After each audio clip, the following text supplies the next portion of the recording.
Hey y'all, it's me Azalea and you're watching my YouTube channel, Azalea's Way. So, in my last video, I announced really big news. John and I have purchased our second fixer-upper. Y'all, I'm in love. I'm obsessed. I'm in love and obsessed with this house and I cannot wait to show you guys.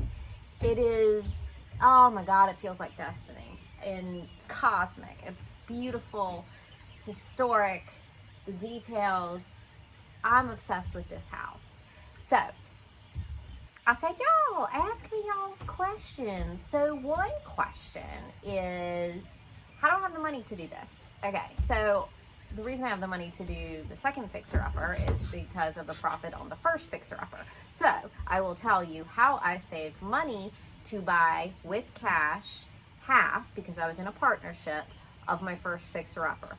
It was $10,000. So the total of the house was $20,000. And then we put money into it and work into it, and then we sell it for a profit. So how did a single low-income mama save $10,000?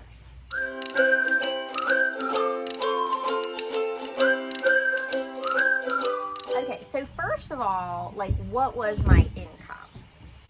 As far as income, I had child support for 2 children. I also had spousal support.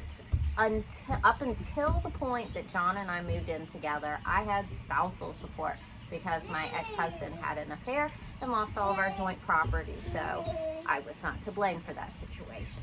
Beyond child support and spousal support, I generated income from teaching yoga. I am a certified yoga teacher and a certified prenatal yoga teacher.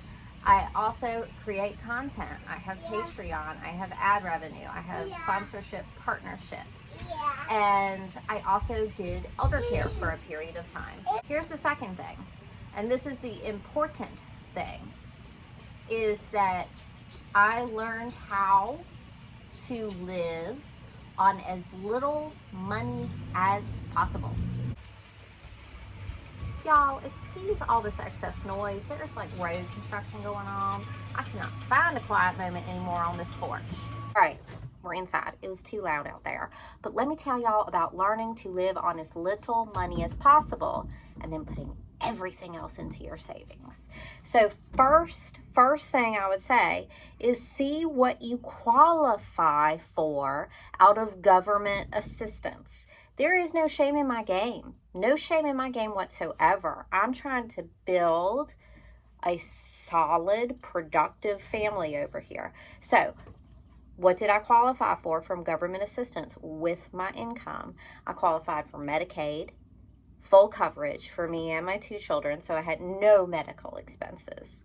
Secondly, and I'm going to tell you about this, for a period of time, I qualified for food stamps. So that was the government aid I received while trying to save this $10,000. So the food stamps are only applicable in the beginning of your savings journey. So I think it was around the point that I saved up $5,000 that I no longer qualified for food stamps, because like if you have a certain amount of assets or cash, you no longer qualify for food stamps. So I had too much savings, too much investments. I think it was around the 5,000 point. Don't quote me on that. It was something like that. So once you save up a certain amount of money, even if you are low income, you no longer get food stamps. So fairly early in the game, we no longer had food stamps. Okay, so government aid, see what you can get. See what you qualify for. See what the system says you get. Okay. Secondly, where you live. In the beginning of my journey, I lived for free in my parents' basement. Next step in my journey, I lived for free in my grandmother's guest room. So how much are you paying for rent in your savings journey? How much are you paying? Now, imagine if you didn't pay that and you could just put that entire amount into a savings account or into bonds. So That was in the beginning of the journey. I did that for as long as my mental health could withstand it. And then I had to move out with my little children for my mental health. I'm very... I know my own mind, and I kind of need to be the queen of the castle. So then in my savings journey, I literally found the cheapest rental that I could possibly find in the worst neighborhood in my city. And we lived there. Now, I looked at all of the cheapest rentals that listed, and they weren't good enough for me. There were different deal breakers, like dogs on chains and different things, the neighbors, different things where I didn't want to move into the absolute cheapest. But then when the old downtown apartment that you saw on my YouTube channel, if you watched, that was the cheapest. It was $500 a month, 2-bedroom. So find the cheapest or freest possible place to stay if you're in this savings journey. That saves a ton of money. Okay, so we looked at government assistance and we looked at where you live in. Then you get into the nitty-gritty. The nitty-gritty. The nitty-gritty is cutting down on long drives so you're not putting more gas in your car. The nitty-gritty is learning how to be a frugal cook once you no longer receive government assistance. The nitty-gritty is thrift shopping instead of buying new. The nitty-gritty is never, ever, ever using a clothes dryer because that's a lot of electricity. The nitty-gritty is going without any number of things and making do. So the nitty-gritty is frugal living. Once you see what government aid you can get that. Your living expense, get that. Then it's about living a frugal lifestyle. That's third. You got to handle those other two first. And then just frugal living, frugal lifestyle. Now, I will tell you, for me, me and my 2 older kids, we still get Medicaid. We still qualify for Medicaid. So, yeah, just FYI. My baby doesn't because he lives with his mother and his father. So his father is on his application as well.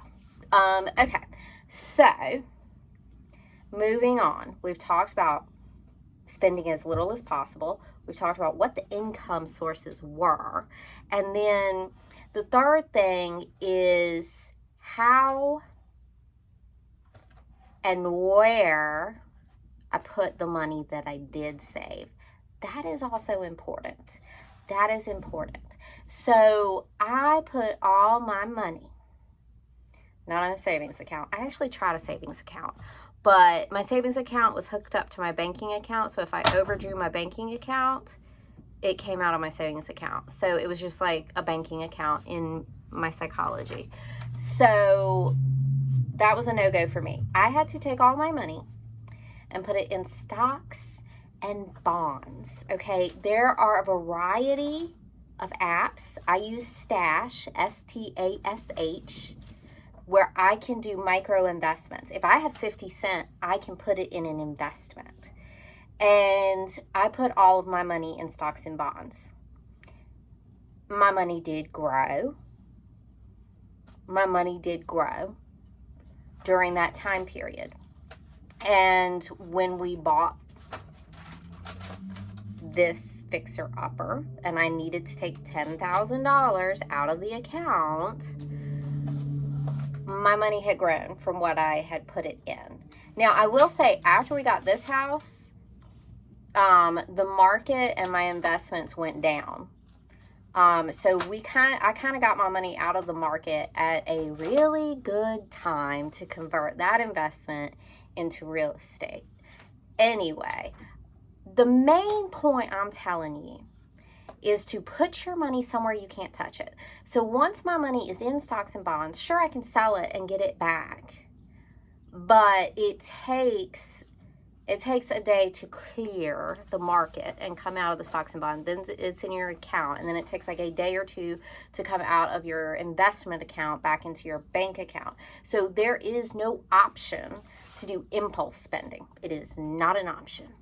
So if you have one day before you get paid, you are just not going to spend any money. You're not going to spend money and be like, oh, I get paid tomorrow, I can put it back in. You put your money away somewhere, and somehow you cannot readily touch it. The psychology of that is really important. So that's how I did it. Questions, comments, concerns? That's how I did it. That's how I saved $10,000 as a low-income single mother.